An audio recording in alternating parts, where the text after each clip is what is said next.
Bonjour et bienvenue dans la cuisine de Hanan Nancy. Aujourd'hui, je vais préparer avec vous un pain marocain complet que je prépare régulièrement chez moi et qui est réussi à 100%. Donc, on passe aux ingrédients.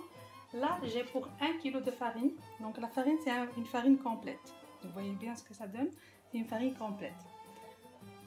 Donc, pour 1 kg de farine, j'aurai besoin de 50 ml d'huile d'olive.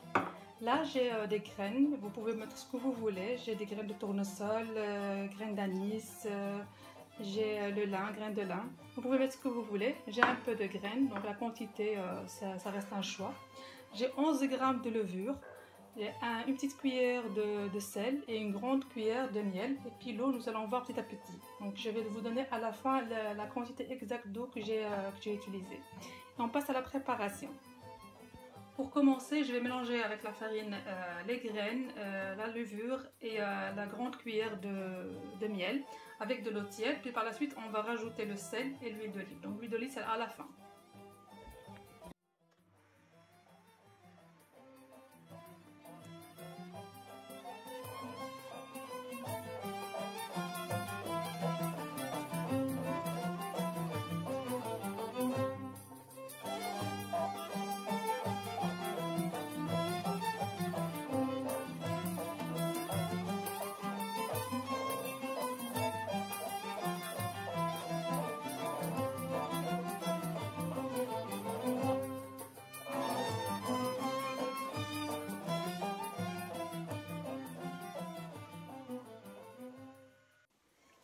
Et voici la texture qu'il faut obtenir à la fin. Voilà. Donc pour ma part, ça m'a pris 600 ml d'eau tiède. Donc là, il faut mettre dans sa tête que la farine complète, elle reste un peu collante, c'est normal. Donc là, je vais couvrir et laisser reposer une vingtaine de minutes avant d'entamer la deuxième étape. Voilà, mon pain, il a doublé de volume. Je vais le retirer de la bassine et travailler un petit peu pour retirer l'air qui est dedans. Je vais mettre un peu de farine complète.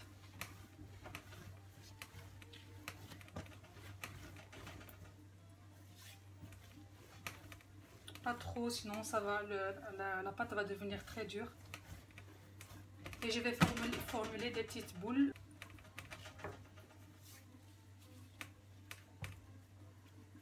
Donc je forme des petites boules comme ça.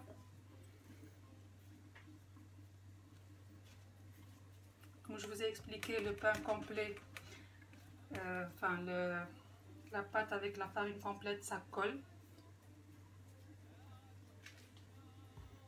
Donc on va faire comme ça, je vais continuer comme ça.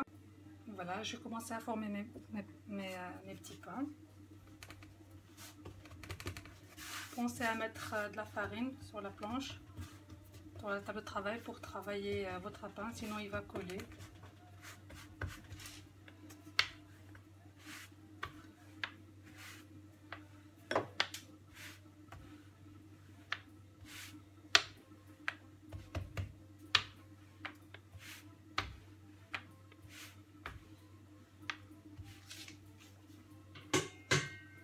Voilà, donc moi je garde cette épaisseur, donc un tout petit peu.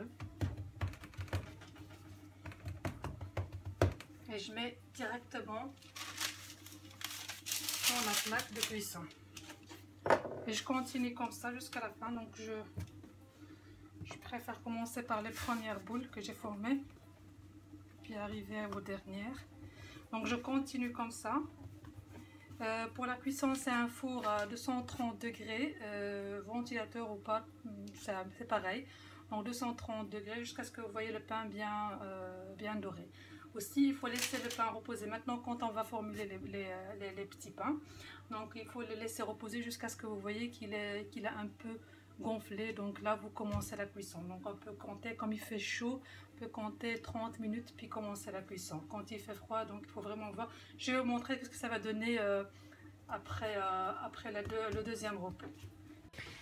Voilà notre pain après avoir doublé.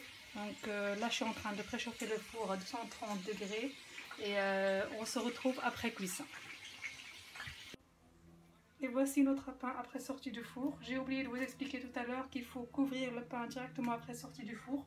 Comme ça, il reste bien tendre. J'ai coupé une pour vous. Que voilà ce que ça donne à l'intérieur. C'est un vrai délice. Moi, je prépare avec 1 kg. Là, j'ai une histoire d'une quinzaine de petits pains comme ça. Après, quand ils sont bien froids, le pain il est bien froid, je mets dans des sacs à congélation et je mets au congélateur. Et franchement, ça reste intact. Donc voilà, j'espère que vous allez l'essayer et me remettre vos commentaires et photos. Et à très bientôt.